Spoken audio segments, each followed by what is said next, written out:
जय हिंद दोस्तों। Israel, America और ईरान के बीच में जो वॉर इस समय चल रहा है उसमें कंडीशन कल तक ये बनी हुई थी कि भैया जो आपका इजराइल है और जो यूएस है ना, आगे यूएस है, तो यूएस और इजराइल ने मिलकर जो है ईरान पर बहुत बड़े हमले किए, इससे ईरान को बहुत भारी नुकसान हुआ। इसके बाद में ईरान ने भी रिप्लाई में इजराइल में अटैक किया और जो यूएस के ठिकाने हैं जैसे आपका यूएई में, जॉर्डन में, वहां पर हमले किए, इससे बहुत नुकसान हुआ। इसके बाद में यूएस ने, ट्रंप ने ये कहा कि भैया हम अब ईरान पर बहुत बड़ा हमला करने वाले हैं, इससे ईरानी सभ्यता समाप्त हो जाएगी, ईरान बर्बाद हो जाएगा, ऐसा ट्रंप ने कहा। तो उसके बाद लगा कि भैया ईरान पर बहुत बड़ा हमला होने वाला है। लेकिन रात भर में क्या हुआ, अब सुनने में ऐसा आ रहा है मित्रों कि चाइना के माध्यम से सीज फायर का प्रस्ताव एक्सेप्ट हुआ है 15 दिन का। ईरान इसको मानता है या नहीं मानता ये भी अभी कंफर्म नहीं हुआ है। ईरान ने पहले मना किया था, अगर आपको ध्यान हो, यूएस ने ईरान को 45 दिन का सीज फायर का प्रस्ताव दिया था और उसमें कहा था कि आपको जो है हॉर्मुज, ये आपको हॉर्मुज है तो आपको हॉर्मुज खोलना होगा, है ना, हॉर्मुज खोलना होगा, साथ में आपका जो परमाणु कार्यक्रम इसको आपको बंद करना होगा। लेकिन ईरान ने इसे मानने से साफ इनकार कर दिया और कहा कि ना ही हम हॉर्मुज खोलेंगे, ना ही हम वॉर में पीछे हटने वाले हैं, आने वाले 21 दिनों के लिए हम तैयार हैं,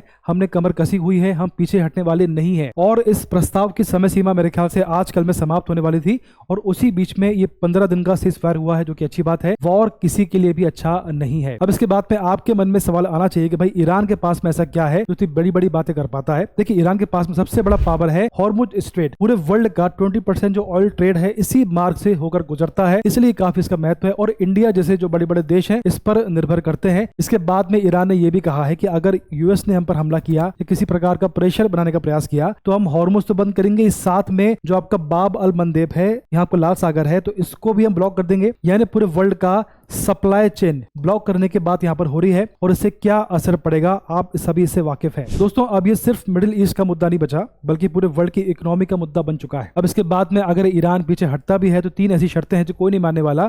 सबसे पहली शर्त है कि भाई हॉर्मुज पर टैक्स वसूली का अधिकार मिले और वॉर में जो नुकसान हुआ उसका मुआवजा मिले, और तीसरा परमाणु कार्यक्रम की परमिशन मिले। तो यूएस कभी भी नहीं मानने वाला। लेकिन अभी जो सीज फायर हुआ है वो किन शर्तों पर हुआ है उन पर अपडेट आना अभी बाकी है, उस पर बोलना अभी ठीक नहीं होगा। अब इसके बाद में इंडिया की बात करें तो वॉर शुरू होने के बाद से 24 में से लगभग 8 टैंकर वहां से निकाले गए हैं, 16 बाकी हैं और 433 जो नाविक हैं सुरक्षित हैं, 1700 इंडियन वहां से निकाले गए हैं।